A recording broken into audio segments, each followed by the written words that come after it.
All right, discussion number 7. This is try number 3 from here, something like that. A class divided. I'm trying to do it in one take, but also make it not 2 hours long. So the first question is concerning the class divided video is what was the main theme that you learned? And I don't necessarily that I learned it, but I think it was kind of brought to the forefront of my mind, and kind of realized in a deeper way that discrimination can be created when it doesn't exist, when it isn't present. Thoughts can be manipulated and ideas can be placed that cause people to see others another way, and for others to feel lesser because of what others have said about them, and to make them feel like are of less value when in no way are they any less valuable. I think that's kind of what I learned. Did any of the part of the film surprise you? And do you think someone of a different race, ethnicity, or religion would also find it surprising? I don't know that any of it surprised me so much.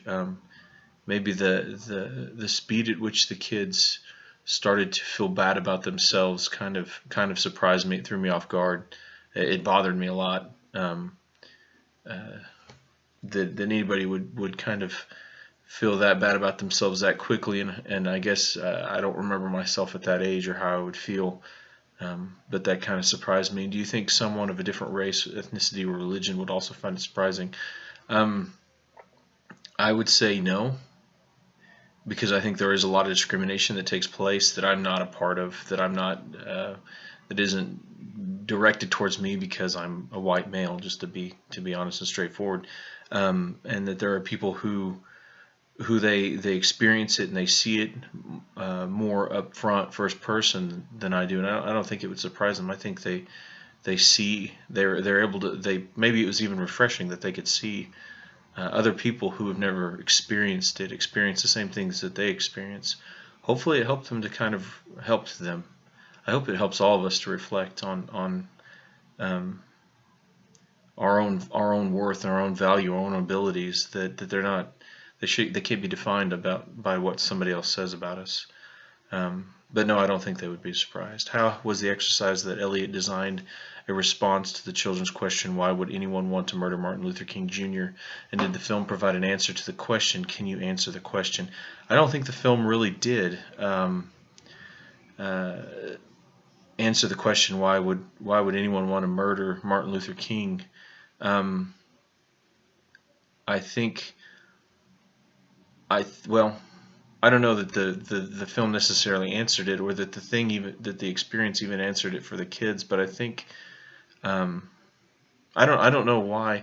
I think it'd be a little bit judgmental to say that I can know why the person who killed Martin Luther King Jr. There's a lot of different reasons why somebody could have done it. It definitely could have been built upon a upbringing of devaluing of people, and a devaluing of the black race in this person's mind, that they didn't believe that what he was doing was right, and so he needed to be stopped. It also could have been a completely political thing. I honestly don't know, so I don't know that I can give the answer as to why. I believe it could have been either a political move, it could have been a financial move, but it was probably based heavily on racism, and on that. How did the negative and positive labels placed on a group become self-fulfilling prophecy? How did the negative, positive labels placed on... Oh, sorry, I forgot what the answer was, or question was. Uh, we saw those kids, the kids that thought they were better, uh, they began, not that they excelled necessarily, but their positive reinforcement can encourage and build up a person, while negative, derogatory words can break down a person. And the correlation between their performance during the tests and different things like that, I think, has to do with just the way they felt about themselves, the way they felt about their day, the way they felt about their presence in the classroom. All of those things were either negative or positive. Their desire to want to do well. They'd been told that they're good and they're excelling, and so they were looking forward to an opportunity to prove that again. The people who were seen as the lessers, when they're continually beaten down, the idea to try to push themselves, reflected in poor performance during school. What's the point? for them, if they've already been told that they're not worth anything, to try to make themselves worth something. And so when they're in a kind of defeated position like that, it reflects in their performance. In the prison seminar, one of the white women asserted that all people face some kind of discrimination. Another woman challenged her, claiming that whites can't really know what it's like to face discrimination every minute of every day. What do you think? I was right on. I completely disagreed with that lady saying, "Hey, I've experienced discrimination." I can't say that I've honestly experienced discrimination. I can say in some form or fashion, but to say that that's on the same level or even discrimination comparatively to what many people experience, I don't think. I think that the second lady who spoke up and said, "Hey, you've never really experienced it," was right. I don't think I can ever experience what it's like to be considered by some people, or be a part of a group that at one time was considered.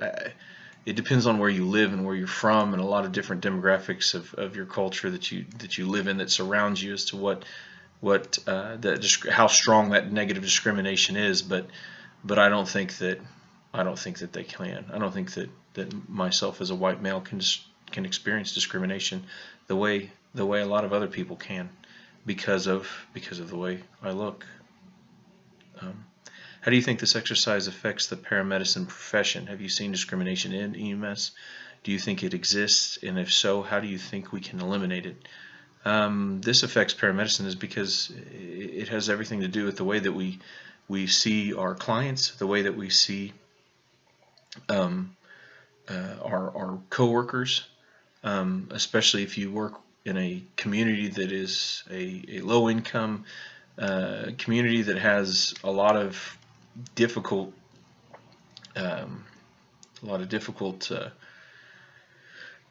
patients that you deal with, and how we look at people and their decisions and their lifestyles, and make decisions about who they are and what they're capable of and what their value is as paramedics, and how we should treat them. Our what we've stepped into and what we've chosen to do is to help people through keeping them safe, and through the different medical stuff that we're doing. Sorry, that's real bad vocabulary. But if we don't see them as valuable, then we need to step back and think about what it is we're actually choosing to do, because we have to trudge through the garbage of those people's houses sometimes to help them out, whenever they've done this to themselves over and over and over again, and we think, how can this stupid idiot do it again? But yet we do it again, and we trudge through it again, because of how we see them, how we value them, no matter what they look like and what they smell like and what they act like. I haven't seen discrimination in EMS, just because I haven't really, in the fire department, where our experiences is we're all pretty close knit group. We're all really family oriented, and I just haven't seen it. I do, of course, I believe it exists. How can we eliminate it? I don't know. Because I think the difficulty is that there's one side that almost seemingly acts like it doesn't exist, and then there's the other side of that pendulum that is ranting and raving that it's strong and exists in every facet, and it's always there. And I don't think either of those are correct. I think it's obviously there, but I don't know how to eliminate it. I don't know. It has to change with a lot of stuff. It has to start with our hearts. It has to start with open conversations. It has to start with us being able to talk about it without either being seen racist because you say a black person or a white person. I'm afraid this whole discussion, I've been ambiguous. I haven't pulled a certain group or said, hey, this person or these types of people, because I'm afraid of being seen as racist when I'm not in any form or fashion. I have a lot of friends that are of all skin colors and all religious backgrounds and sexual orientations and different stuff like that. But I'm afraid to say anything about it because it feels like it could be easily misconstrued.